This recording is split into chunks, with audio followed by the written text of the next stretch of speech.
معزز حاضرین اکرام، سامعین اعزام، نوجوانان اسلام،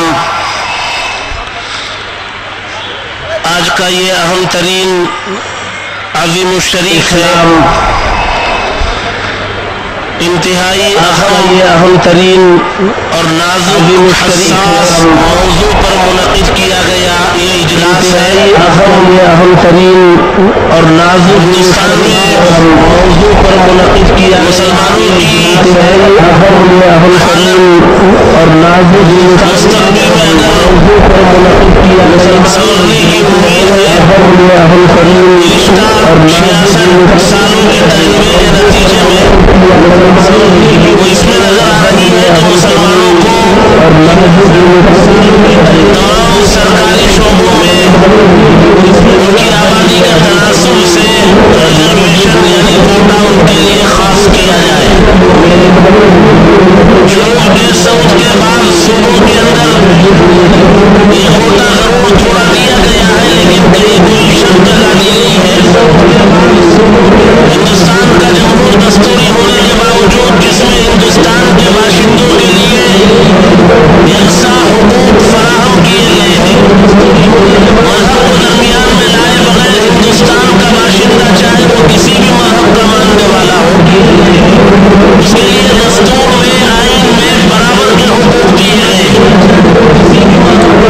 1947 میں ملک آزاد ہوا اور بدقسمتی سے ملک کی آزادی کے ساتھ ملک تقسیم بھی ہوا، لیکن اس تقسیم کے باوجود 1950 میں جب ملک کا آئین بنا، قانون بنا، دستور بنا، تو ہندوستان کے مسلمانوں کی بالخصوص علماء کرام کی، اکابرین امت کی ان طویل قربانیوں کے نتیجے میں، اس طویل جد و جہد کے صدمے میں ہندوستان کے حکام، سیاستدان، سماجی قائدین مجبور ہوئے کہ ہندوستان کا دستور جمہوری بنے، لہذا آئین دستور جمہوری بنا 1950 میں، جس میں مسلمانوں کو برابر کے حقوق دیے گئے، لیکن اسی وقت سے ایک سوچی سمجھی سازش کے تحت ان حقوق سے مسلمانوں کو محروم رکھنے کی برابر کوشش کی جا رہی ہے اور آج تک جاری ہے۔ جمعیت علماء نے 1950 میں جمہوری دستور بنا اور 1950 پر 6 میں 56 میں جمعیت علماء ہند کے اجلاس عام میں اس وقت کے صدر حضرت مولانا سید حسین احمد مدنی رحمہ اللہ نے اجلاس عام میں مسلمانوں کے ریزرویشن کا مطالبہ کیا اور مسلمانوں کے لیے کوٹا مختص کرنے کا مطالبہ کیا اجلاس عام میں۔ یہ اگرچہ کہ اس وقت یہ اعلان موت کو دعوت دینے کے برابر تھا، لیکن جمعیت علماء ہند نے 1956 میں اس کی آواز اٹھائی اور برابر اٹھاتی ہوئی چلی آ رہی۔ نتیجہ یہ ہے کہ کہیں کسی صوبے میں 4% کسی شرط کے ساتھ اور کہیں بغیر کسی شرط کے، جیسے آندھرا پردیش میں، لیکن ہندوستان کے بیشتر صوبوں میں مسلمان محروم ہیں۔ جمعیت علماء نے ضروری سمجھا کہ اس وقت پورے ملک کے اندر یہ تحریک چلائی جائے اور یہ آواز بلند کی جائے، مسلمانوں میں بیداری پیدا کی جائے اور رائے کو عام کیا جائے اور سارے مسلمان متحد ہو کر، ایک ہو کر، یکجٹ ہو کر بیک آواز ہندوستان کی حکومت کو یہ باور کرائے، یقین دلائے یہ مسلمانوں کی ضرورت ہے اور مسلمان اس وقت ریزرویشن چاہتے ہیں۔ اگر کسی کو ملک میں حکومت بنانی ہے، صوبے میں حکومت بنانی ہے، تو وہ یہ سمجھ لے کہ مسلمانوں کو ریزرویشن اور کوٹا مختص کیے بغیر حکومت اپنے بل پر، اپنی پارٹی کے بل پر حکومت بنانا ان کے لیے مشکل ہو جائے۔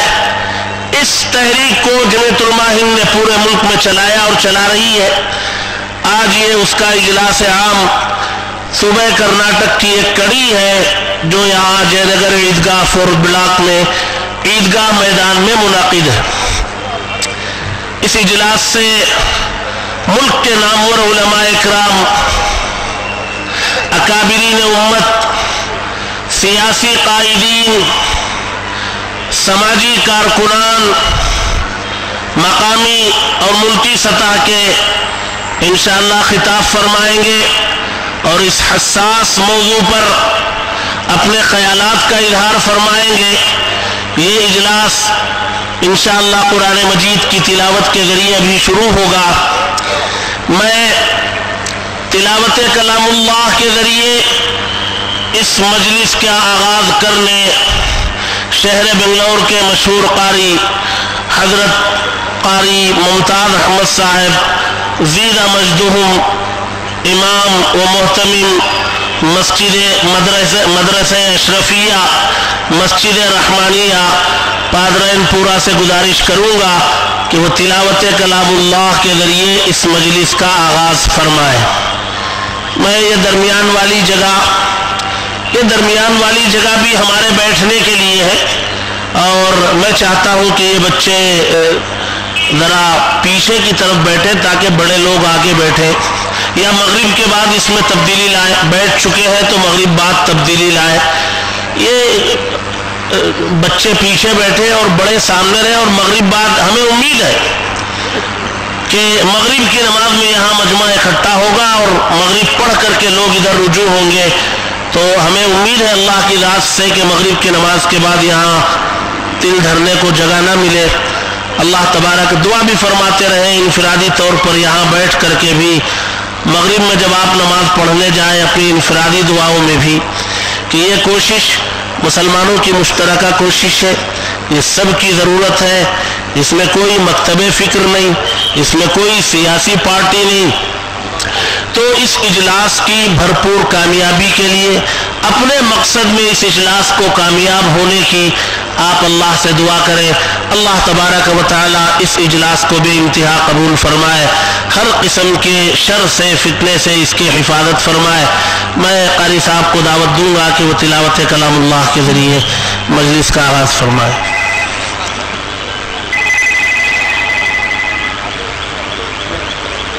اعوذ باللہ من الشیطان الرجیم،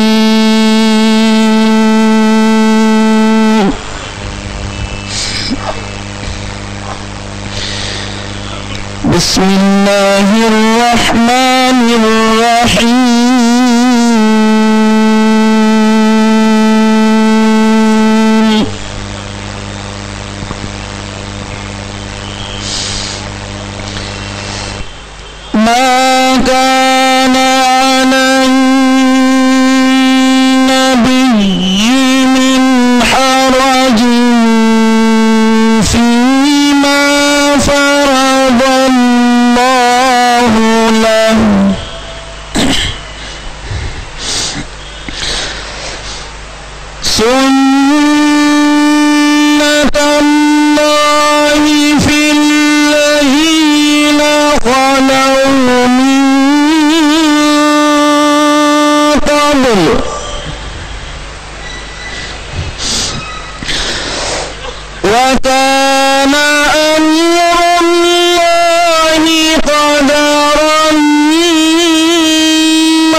ولكن رسول الله وخاتم النبيين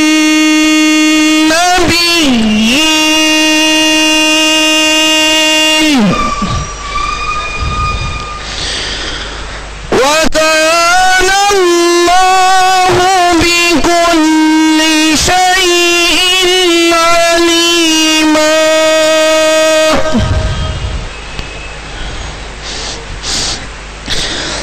يا أيها الذين آمنوا اذكروا الله ذكرا كثيرا وسبحوه بكرة وأصيلا.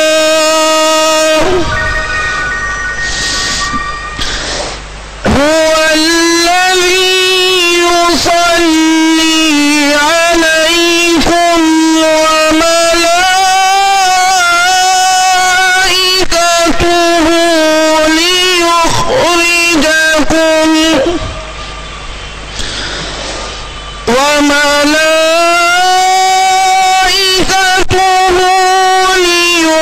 ليخرجكم من الظلمات إلى النور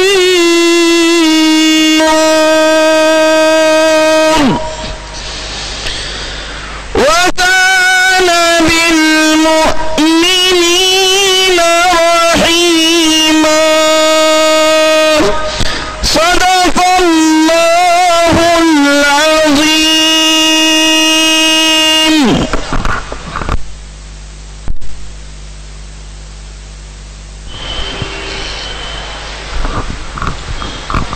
ماشاءاللہ، جزاک اللہ.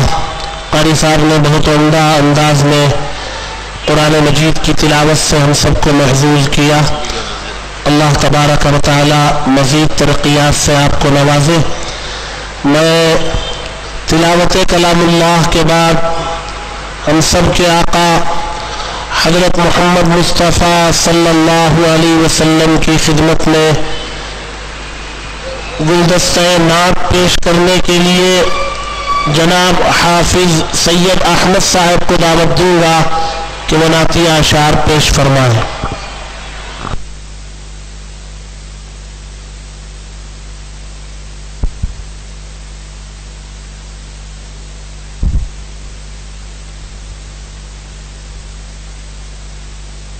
السلام علیکم ورحمۃ اللہ وبرکاتہ. نعت شریف پیش کرنے کی سعادت حاصل کرتا ہوں انشاءاللہ کریم.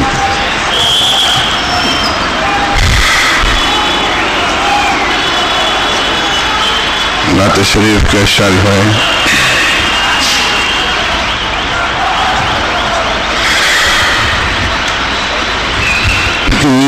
حضور حق میں پہنچے ہم غلامان حبیب. یوں حضور حق میں پہنچے ہم غلامان حبیب. نعت کے نغمات لب پر سر پہ دامان حبیب. یوں حضور حق میں پہنچے محفل روزے ازل ایک جلوہ شان حبیب.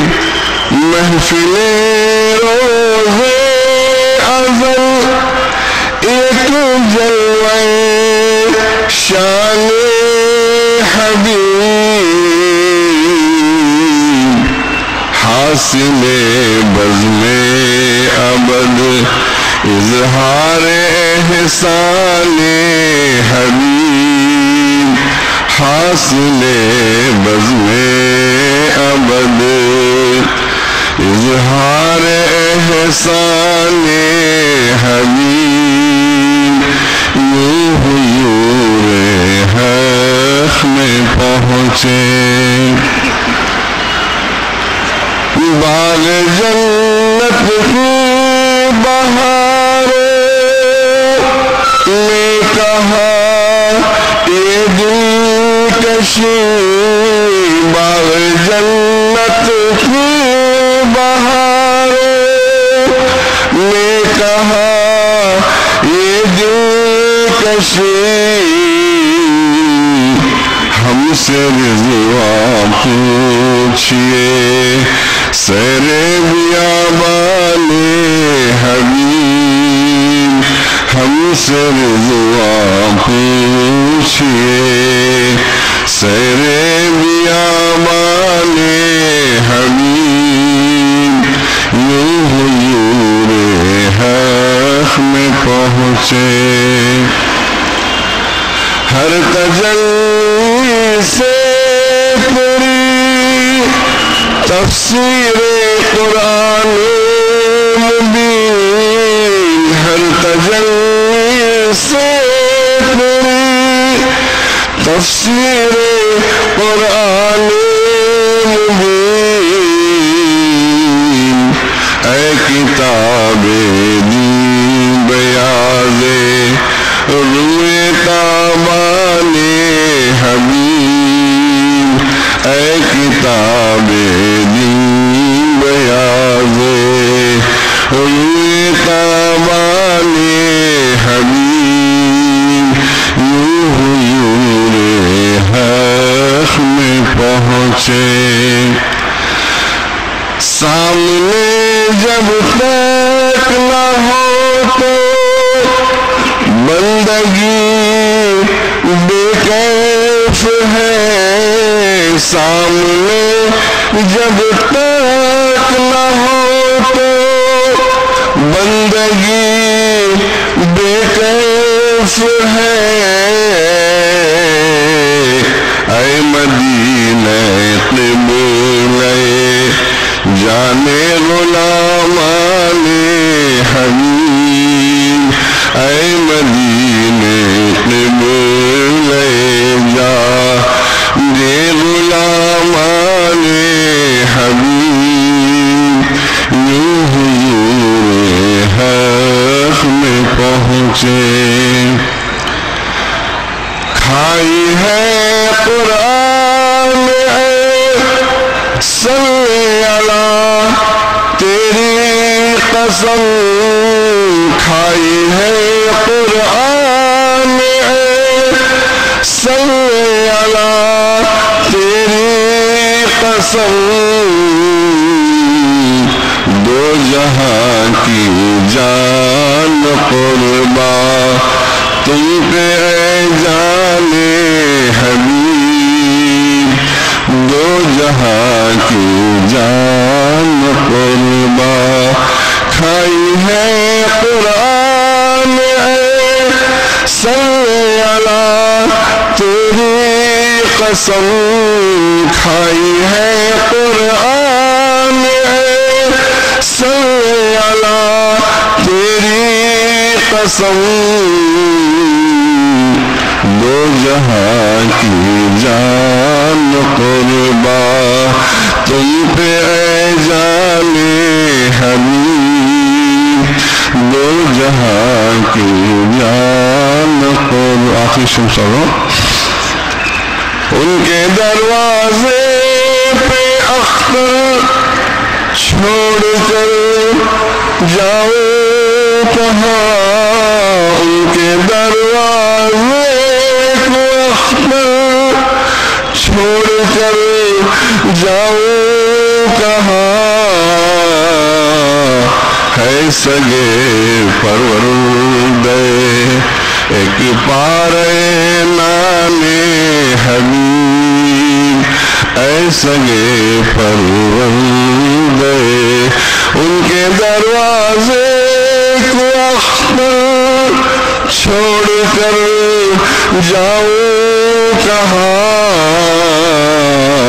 اے سگے پروردے ایک پارے نانے حبیب یوں حضور حق میں پہنچے ہم غلامان حبیب آت لب پر سر پہ دامان حبیب یوں حضور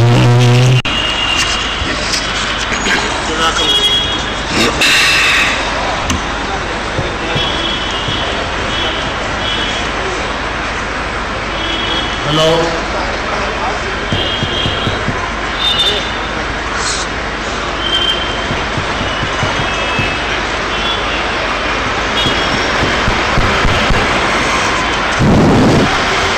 جزاک اللہ حافظ صاحب نے بہت ہی عمدہ اور معنی خیز اشعار سے ہم سب کو سامعین کو محظوظ کیا. اللہ تبارک و تعالی جزائے خیر